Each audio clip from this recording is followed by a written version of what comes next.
ipi atakuwa ni meneja wa kwanza kuifelisha Simba. Kwa hiyo sitaki kuamini kama meneja Pantev hata yeye atakubali kuwa kocha wa kwanza kuchafua CV na kuifanya Simba pengine labda kutoka katika hatua ya group stage, kwa sababu itakuwa ni ripoti mbaya sana kwa wana Simba na hata kwenye management board ya Simba. Taifa la Tanzania unapokuja Simba Sports Club anajua maisha ya Simba kwenye michuano hii. Simba kajiwekea identity nzuri na kubwa kwenye hii michuano. Hajafanikiwa kwenda kwenye ile daraja la kuchukua ubingwa, lakini kwenye michezo ya kufika paka robo finali, pengine michuano ya klabu bingwa, sasa hivi anatafuta heshima walau kwenda huko nusu. Unaona Simba ana nafasi ya kuweza kutoboa? Hii michezo kwa Simba ndo michezo yake, kwa sababu hata ukirejea nyuma utaona Simba alishawahi kupita kwenye makundi ambayo pengine watu walidhani ni makundi magumu zaidi kuliko hata hili pengine. Simba alishawahi kuwa kundi moja na National Ali, alishakuwa kundi moja na IC Vita Club, na ameshawahi kuwa kundi moja na vilabu kadha wa kadha huko nyuma. Kwa hiyo hii ni kama marejeo, lakini kwa Simba Sports Club hii ni sehemu ya maisha yake. Kwa kundi hili ambalo kapangwa sasa hivi, of course football na maajabu yake, wala hatuwezi kusema kwamba Simba yuko kundi rahisi sana, lakini kwa Simba na zile show zake za kibabe tunaona ni kama anaendelea maisha ambayo ameendelea kuyaishi, kwa sababu nimekutolea mfano huko nyuma, na hii ndio ile Simba hata ilikuwa katika makundi ya magumu na alikuwa akipigwa 5-5-5, lakini mwisho wa siku unamuona Simba aliweza kuqualify na kwenda hatua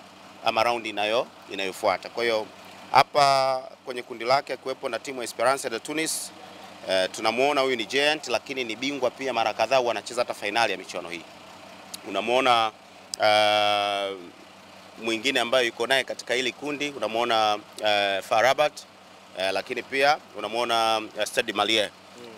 Simba namuona akiqualify kwenda hatua inayofuata. Uzuri zinaenda timu mbili. Kwenye hizi timu mbili simuoni Simba akichelea kwenda, ila namuona Simba akiwahi kwenda. Sasa Simba atakuwa kwenye position ipi kati ya anayeongoza kundi kinara ama nafasi ya pili? Hilo ndio swali la kujiuliza, ama ni swala la muda kusubiri, lakini Simba kwenda sio shida zake, ni michezo aliyoizoea. Meneja Pantev anakwenda kutengeneza historia kubwa sana katika hatua ya makundi ya klabu bingwa barani Afrika. Umezungumza kwamba Simba ndo kazi zake. Kwa hiyo kwa mantiki hiyo unamuona meneja Pantev akienda kuivusha Simba kwenda katika hatua ya robo finali. Unapokuja Simba unapewa mrejesho kinachokuwa kinatokea nyuma. Unajua Simba ndio Simba ambayo inapachikwa majina mengi. Inaitwa Simba ya wazee, Simba iliyochoka. Simba yoyote na jina lolote katika michuano hii ndio Simba ambayo inaonyesha maajabu misimu yote.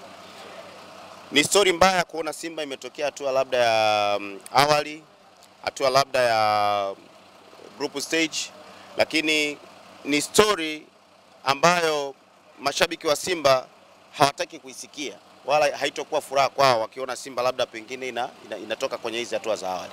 Simba amezoea na kwenda paka hatua ya makundi.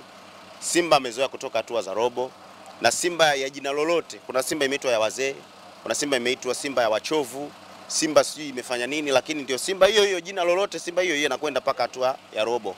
Tumeona msimu uliomalizika michuano kombe la shirikisho kafika paka finali. Kwa hiyo hii ni Simba ambayo wana Simba wanataka kuiona ikiwa inafika mbali. Kwa meneja Pantev yeye kaisha pewa record, na uzuri Simba amekwisha jintroduce vizuri Afrika. Kwa hata mwalimu yote anayetoka kokote anapotoka kuja kuomba kibarua barani Afrika kwenye taifa la Tanzania, anapokuja Simba Sports Club anajua maisha ya Simba kwenye michuano hii. Simba kajiwekea identity nzuri na kubwa kwenye hii michuano. Hajafanikiwa kwenda kwenye ile daraja la kuchukua ubingwa, lakini kwenye michezo ya kufika paka robo finali, pengine michuano ya klabu bingwa, sasa hivi anatafuta heshima walau kwenda huko nusu. Lakini kwenye kombe la shirikisho namuona Simba kacheza paka finali. Kwa hiyo meneja Pantev habari anayo, taarifa anayo kwamba yupo kwenye kikosi cha timu ipi, atakuwa ni meneja wa kwanza kuifelisha Simba. Kwa hiyo sitaki kuamini kama meneja Pantev hata yeye atakubali kuwa kocha wa kwanza kuchafua CV na kuifanya Simba pengine labda kutoka katika hatua ya group stage, kwa sababu itakuwa ni ripoti mbaya sana kwa wana Simba na hata kwenye management board.